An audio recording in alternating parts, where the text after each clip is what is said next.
Selamat siang pemirsa, kabar siang kembali menyapa Anda pada hari ini. Kami akan menghadirkan sejumlah kabar terbaru yang akan menemani Anda pada hari ini.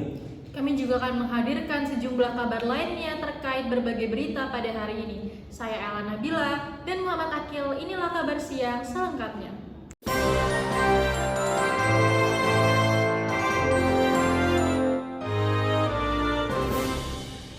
Kita ke kabar pertama, pemirsa. Sebelah Candu Kesesi hadir dengan cita rasa pedas gurih yang khas, menciptakan kenikmatan sensasi yang bikin ketagihan.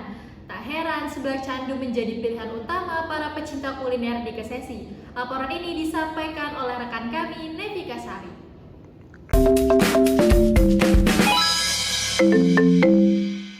Halo Sobat Kuliner, kembali lagi bersama aku Nevika.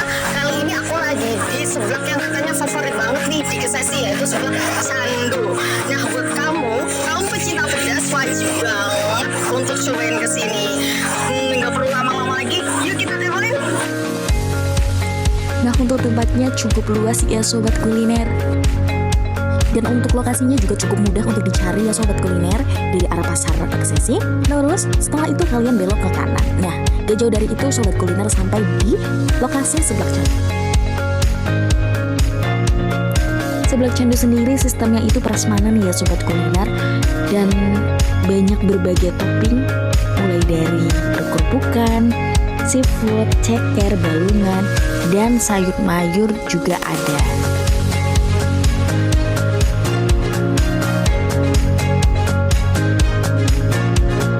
Untuk varian minumannya juga ada banyak, mulai dari mineral dan minuman aneka rasa. Dan Sobat Kuliner bisa request juga untuk tiket kepedesannya. Dapur buat masak pun gak kalah bersih loh Sobat Kuliner dari tempat makannya. Seblak Candu juga mempunyai parkiran yang cukup luas. Tidak hanya motor, mobil pun bisa parkir di sini.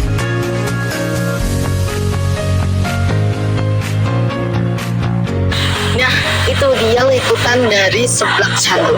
Untuk rasa itu emang bener-bener candu ya Sobat Kuliner. Untuk kamu yang pecinta pedas dan pecinta seblak wajib banget datang ke seblak Candu di Kesesi ini.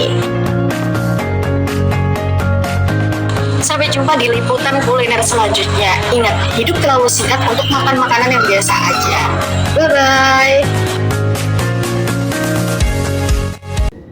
Baik, kita ke kabar selanjutnya. Jajanan telur gulung yang berada di alun-alun Kajen selalu ramai diburu para pengunjung karena rasanya yang gurih, teksturnya lembut, dan juga harganya terjangkau. Lokasi yang strategis dan juga memiliki suasana tempat yang nyaman menjadi daya tarik tersendiri bagi para pecinta kuliner. Laporan ini disampaikan oleh rekan kami, Fauzia. Halo Sobat Kuliner, selamat siang. Bersama saya Fauzia Nur Aini melaporkan dari alun-alun Kajen Pekalongan, tempat di mana penjual telur gulung dengan bahan dasar telur yang tetap eksis sampai sekarang. Siapa yang tak kenal dengan telur gulung, jajanan kaki lima yang sempat populer di era 90-an. Telur gulung merupakan makanan ringan yang terbuat dari telur ayam yang dikocok dan digoreng dalam minyak panas, lalu digulung menggunakan tusuk bambu. Pak Ocit salah satu pedagang telur gulung yang cukup dikenal di kawasan alun-alun Kajen Pekalongan. Ia telah berjualan sejak tahun 2022. Dengan Bapak siapa? Biasa dipanggil Bang Ocit, Mbak. Oh iya, boleh tanya-tanya ya Pak, udah berapa lama jualan telur gulung ini? Kalau itu paling 3 tahunan sih, Mbak. Paling 3 tahun. Kalau per porsi telur gulung itu berapa sih Pak? Kalau saya sih nggak ada porsian, paling satuan, Mbak. Kalau Yang satuannya sih? originalnya 1.000, yang pakai sosis 2.000. Oh gitu. Makasih nih Pak. Iya. Sobat Kuliner, sampai di sini dulu ya kulineran hari ini. Saya Fauzia Nur Aini pamit undur diri. Sampai jumpa. Pemirsa, dari kuliner Pekalongan kita beralih ke jembatan gantung yang berada di Batang. Jembatan yang telah berdiri sejak tahun 2011 ini berada di Desa Botolambat, Kecamatan Wonotunggal. Jembatan ini menjadi akses vital bagi warga setempat dan juga menjadi simbol pembangunan yang berkelanjutan di wilayah tersebut. Laporan mengenai jembatan ini akan dilaporkan oleh rekan kami Tri Aji Buwono. Selamat sore pemirsa. kembali lagi dengan saya Tri Aji. Di sini saya sudah berada di Jembatan Gantung. Jembatan Gantung ini merupakan jalur alternatif yang menghubungkan antara Desa Botolambat dan Kecamatan Wonotunggal. Kondisi jembatan ini sudah berkarat karena kurangnya perawatan, akan tetapi seringkali dilalui oleh kendaraan. Jembatan sepanjang 25 meter ini sudah berdiri dari sejak tahun 2011 hingga sekarang.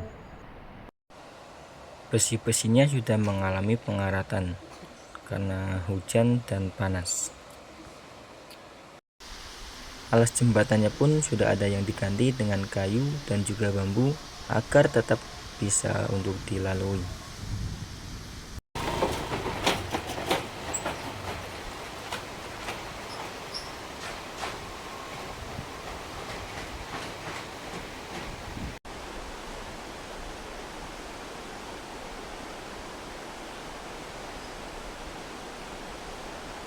Itulah pemirsa berita pada sore hari ini.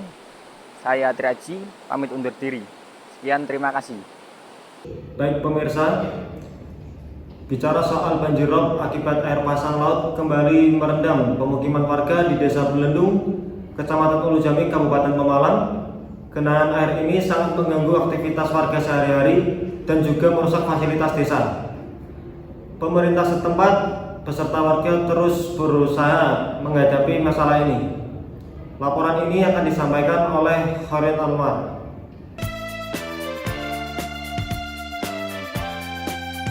Halo pemirsa, saya Khairil Anwar melaporkan langsung dari Desa Belendung. Saat ini sedang terdampak oleh bencana air rob. Air pasang dari laut kembali meredam permukiman warga, mengganggu aktivitas harian dan menimbulkan kekhawatiran. Berikut ini kami hadirkan liputan selengkapnya. Beginilah kondisi terkini di Desa Belendung, Kecamatan Ulu Jami, Kabupaten Pemalang. Sejak beberapa hari terakhir, air rob atau banjir pasang kembali merendam sejumlah wilayah pemukiman warga. Air laut yang naik ke daratan menyebabkan genangan setinggi 30 hingga 50 cm di beberapa titik. Rumah-rumah warga, jalan desa, bahkan sampai ke sekolah. Warga pun menjalani aktivitas harian dengan penuh kewaspadaan. Beberapa keluarga terpaksa mengungsi ke rumah kerabat yang lebih tinggi atau mengevakuasi barang-barang penting. Menurut warga terdampak, banjir rob sangat mengganggu untuk beraktivitas. Selain mengganggu aktivitas, air rob juga dikhawatirkan menimbulkan penyakit terutama kulit dan pernapasan karena kondisi air yang kotor. Pemerintah desa bersama relawan telah mendistribusikan bantuan darurat seperti makanan dan obat-obatan. Namun warga berharap ada solusi jangka panjang seperti tanggul atau peninggian jalan. Bencana air rob menjadi tantangan tahunan bagi warga pesisir seperti Desa Belendung. Diperlukan perhatian dan langkah nyata untuk mengurangi dampaknya di masa depan. Dari Desa Belendung, saya Khairil Anwar melaporkan untuk berita tanggap bencana. Sampai jumpa. Itu tadi rangkaian informasi terkini dalam kabar siang. Terima kasih atas kebersamaan Anda. Terus ikuti perkembangan berita bersama kami hanya di Kabar Siang. Saya Muhammad Akil Dan saya Ella Nabila, pamit undur diri. Dan sampai jumpa.